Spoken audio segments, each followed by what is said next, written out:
Organize Me Radio, episode 97, Downsizing with ADHD, Helping My Mom Declutter. I'm Naeemah Ford Goldson.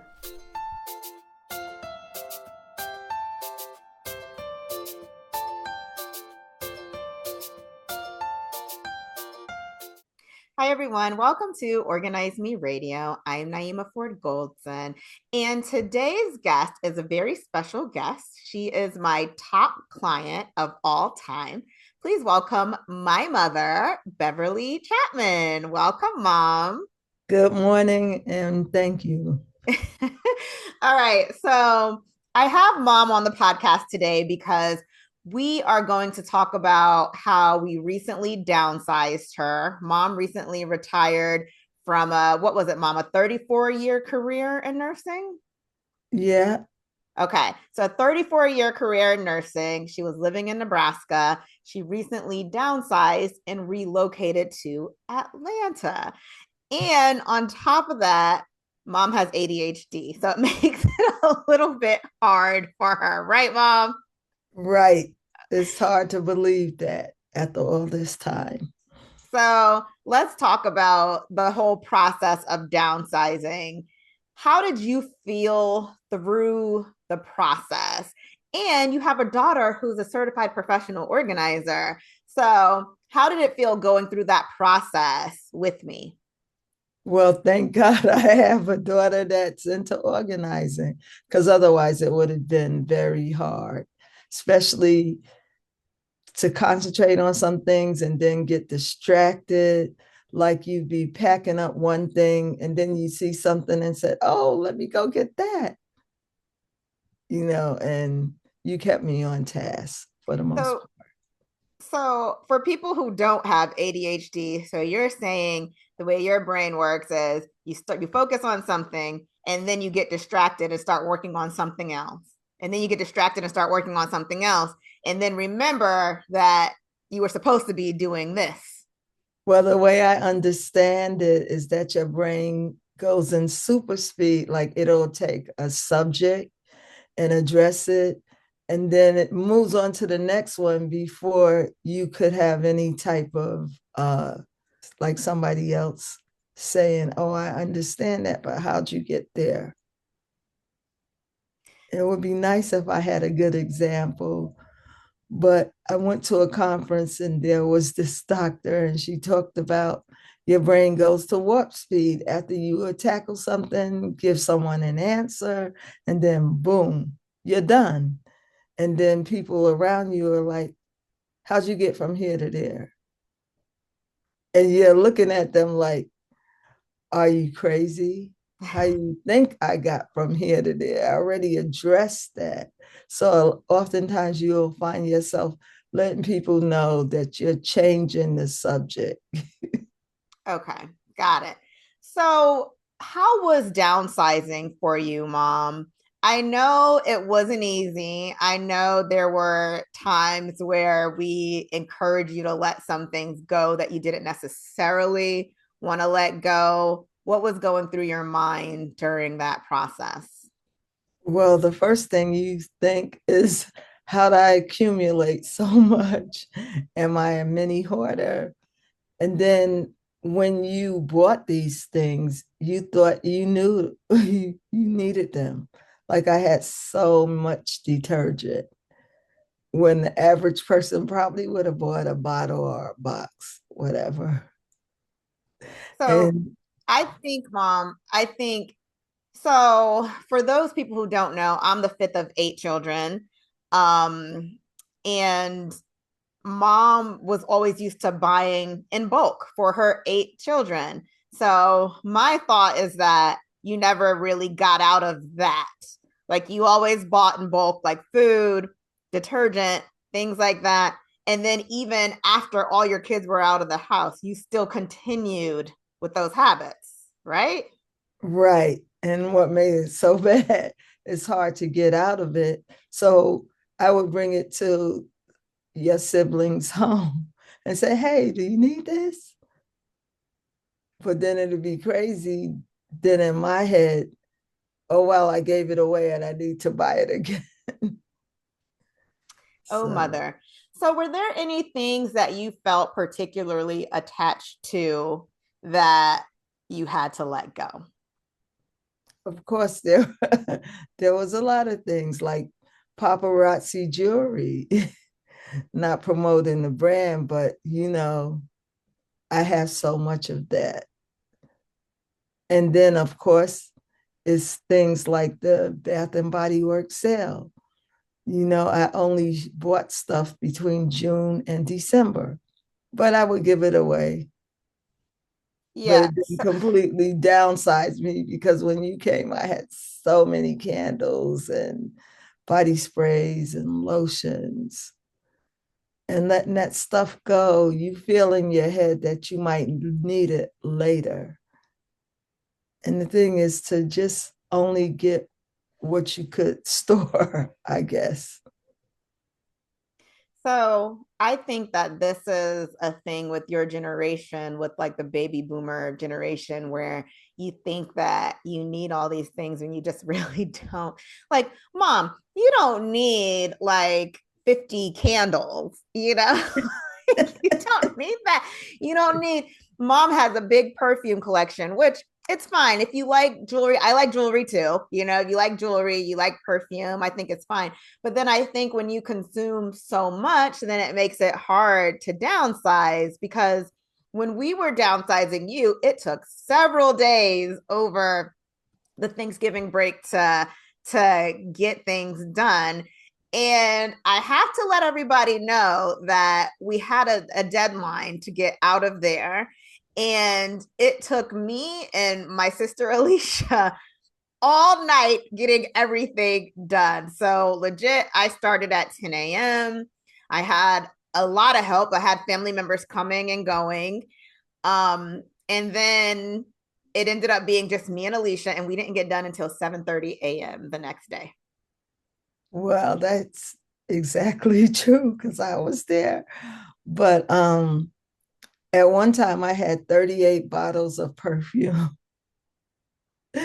This time I didn't count, but I know that my best friend said, "You got Timeless. Timeless by Avon. Why do you have this?" My mother used to wear that. And in fact, I had 2 bottles of Timeless. And she ended up taking one. But like I don't wear the same smell all the time. One of my friends was like, "You're supposed to just keep the same smell. So when you come around people, they know it's you." I don't think like that. I might smell one way one day and the other, I might want to not put anything too heavy on.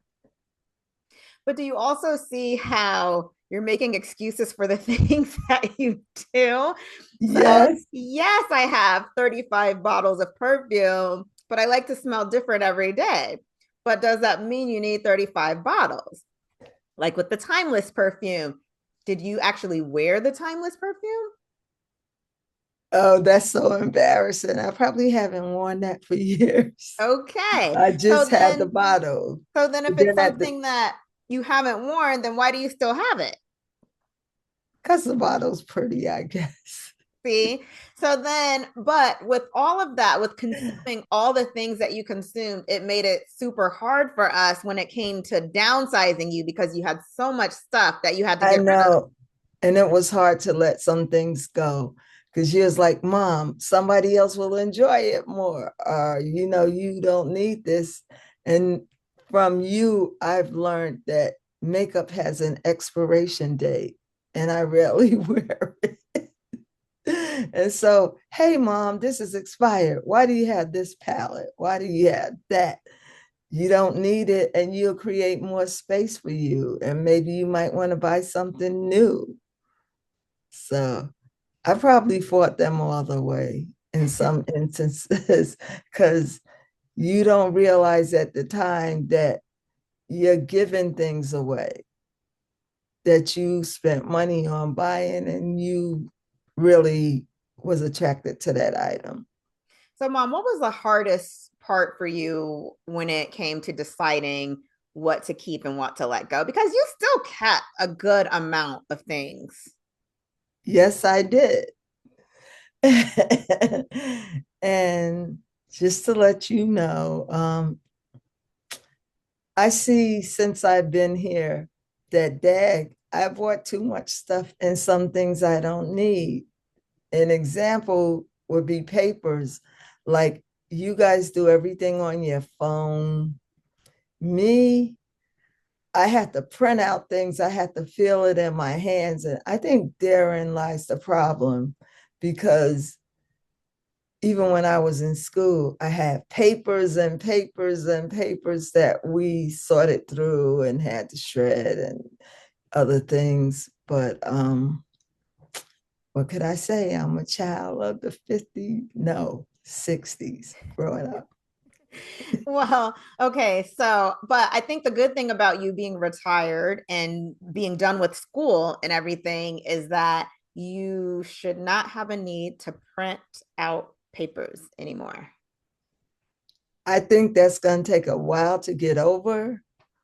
I guess I got to learn new word skills because it's this thing in your brain that I'm not the only baby boomer who's going around collecting things. And that's a word for me, collecting, because to me it was just buying because I liked it. you know it's like that everybody has a KitchenAid mixer in their kitchen, mostly, that I know. And that's the thing that is something that you need, I think. And now they got all these different colors. So, So you don't need a KitchenAid mixer. I have a KitchenAid mixer that mom gave to me. Mom has a KitchenAid mixer in her storage. I think you gave all of our siblings KitchenAid mixers, right? For the most part, everyone has a KitchenAid mixer.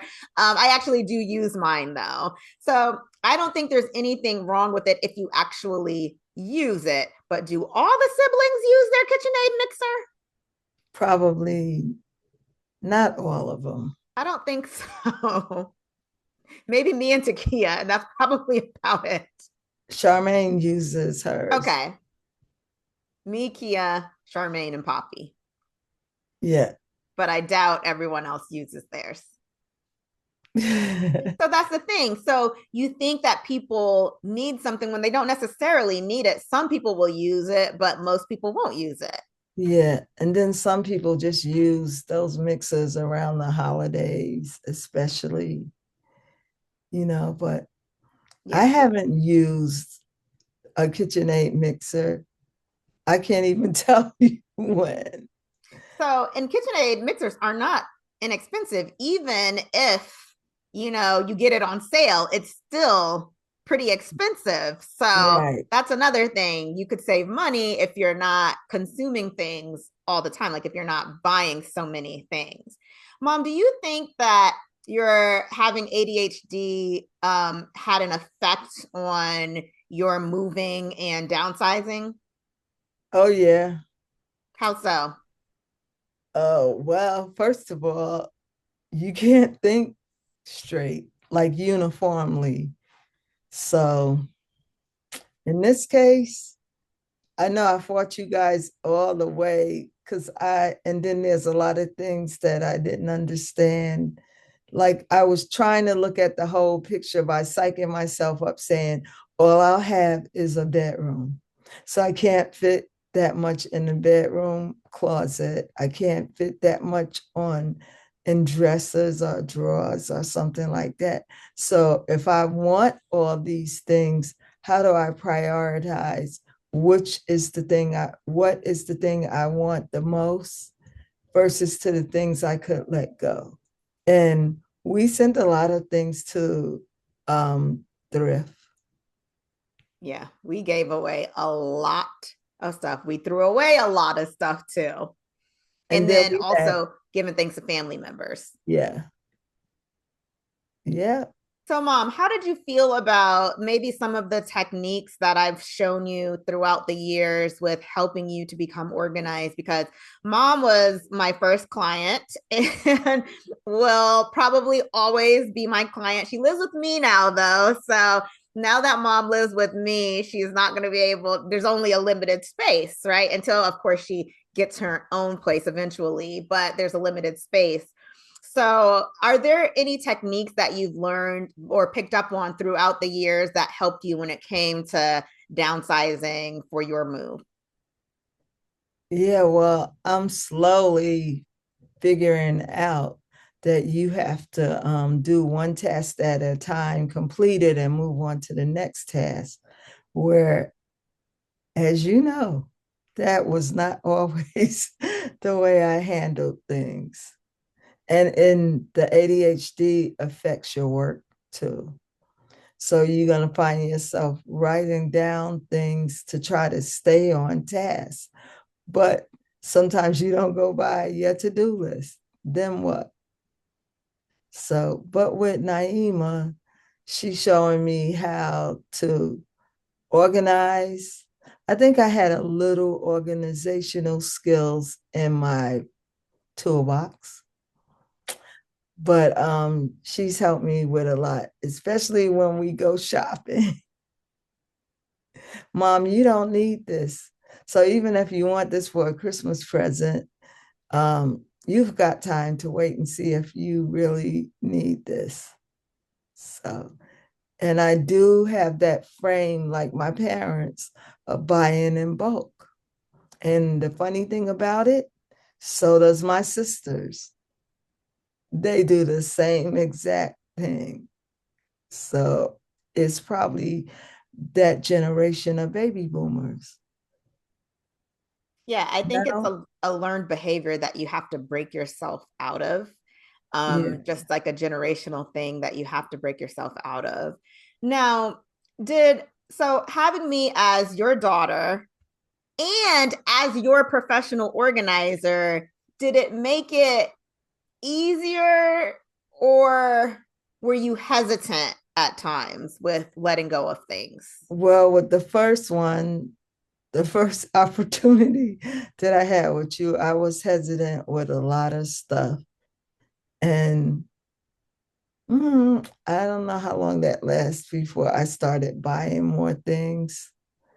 So you just definitely, I think the thing that you gave me was, well, somebody else can enjoy it. So you enjoyed it once, you don't need it, somebody else could enjoy it.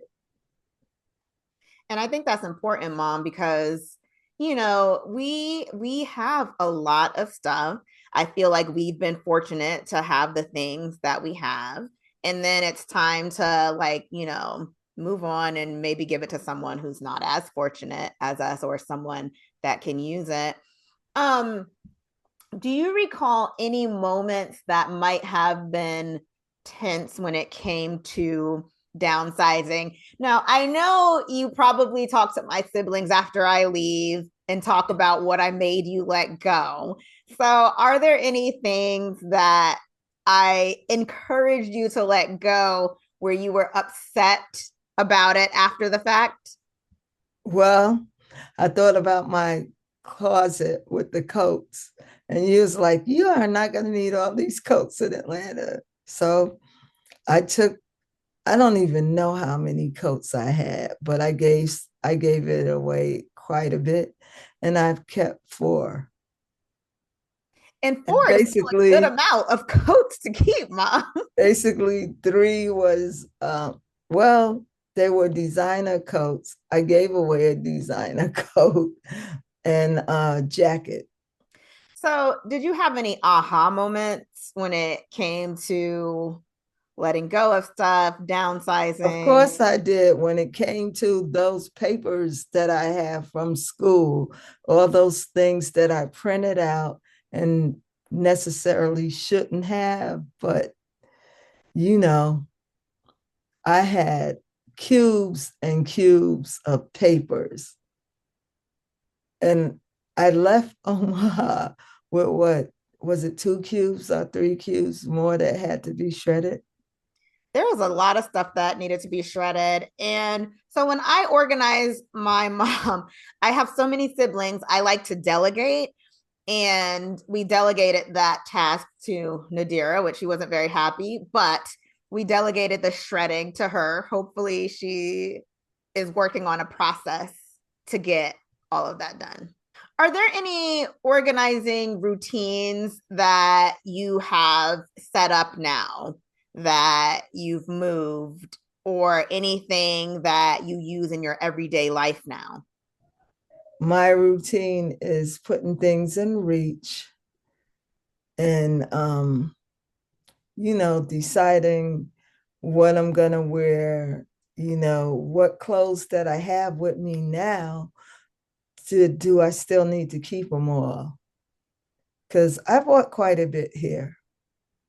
Am I gonna get rid of them? Probably some things, you know. And you did tell me, Mom, when we were organizing, you haven't worn this in a year, so obviously you don't need it because you haven't worn it. So that was a pretty good tip. And those items found their way to thrift if family didn't take it, especially my sisters, because they are just like me with taking stuff that they don't necessarily need. And mom grew up with six sisters. So just so you know, and they all have those similarities. Yes, we do. It's a lot of estrogen when you grow up with six sisters. So, mom, now that you're pretty much complete, we still have to set up some systems, in your room and in your closet and everything that you're in now. But now that it's virtually complete, you're out of your last place. You have some things in storage in Nebraska. And you plan to bring things little by little, and then you plan to, whenever you decide to move into a place of your own, then you plan to take some of those things there. How do you feel now that it's completed? Would you do anything different? What are your thoughts? Yes, the one thing that I expressed, especially to my sisters, stop buying stuff because it's only going to pile up. You might not get a chance to use it. That's the lesson that I've learned. So just get what you need. I had a 3 shelf bookcase, and I thought by having 3 shelves that I wouldn't get that many books. But let's just say I bought a series with me to read, and that was 5 books, and then my Bible and my planner, and I left everything else. I gave it away.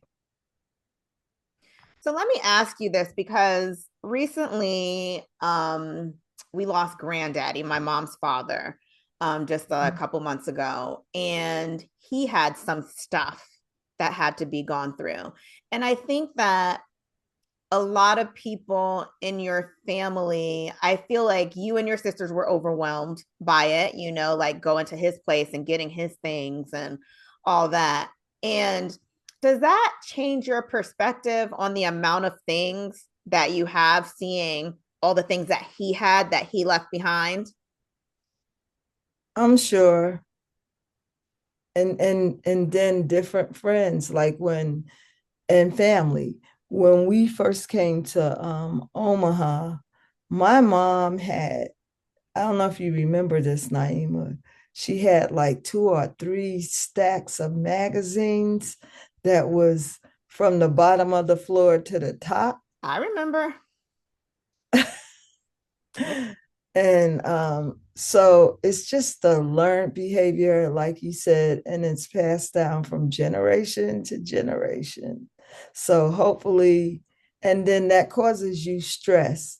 And I wouldn't say good stress at all, because, it could lead to things like anxiety, especially if somebody takes something and you're one of those type of persons that notice, hey, this is missing. So, mom, what would you like other people to know about going through this kind of journey? How can other people that are maybe in your age range, who are retiring now, downsizing, What would you like them to know to make it easier for them? Well, when I was growing up, even though people stack stuff, they would get rid of things during the seasons. Like when the seasons would be changing, they take the summer clothes they didn't want and get rid of them, but then they'd pull out the winter things. And then, oh my God, I could still smell the mothball smell because that's what the winter things smell like. That's what your mom's closet smells like. Well, they would pull out the winter things, and I think some things would go to the dry cleaners. And then it's just hard to say. When I think of my mom in that era, I remember at one time we used to have Chinese laundry do our clothes for us and fold them. And then they realized they had daughters that could iron those sheets and stuff. And I never figured out why would people iron sheets. But that's what we did back then. So then, what would you tell people though to make this easier for them to go through? Like your sisters, for example, when Aunt Tiny decides to retire and she needs to downsize, what advice would you give her? She better start downsizing now and not Exactly. wait until she retires. But I think she noticed that. She said, Beverly, we're gonna have to stop buying so much stuff. And that's true. I think the person that'll have the most difficulty downsizing is Paulette. Which is just crazy in it of itself. But anyway, we're not going to talk about Aunt Paulette right now. Okay, Mom. So, everyone that comes on the show, I ask them a couple questions. The first one is, what is your favorite organizing product or productivity tool? I like the clear, see-through things for the pantry with the labels. We didn't have that growing up. Too bad I didn't think about it back then when I was a teenager. But I think having knowing when you open up a cabinet door or a drawer, you know what goes there. And after a while, you get it into a habit and it won't be a bad thing because you know where your teas are, your rice, your crackers, whatever you store, hot cocoa or whatever, you know. So that's one good thing. Also, the laundry baskets that collapse. So you carry your laundry downstairs, the bag could collapse. It'll help you bring it upstairs, but the collapsing gives you easy storage. That's what I'm trying to say. Okay.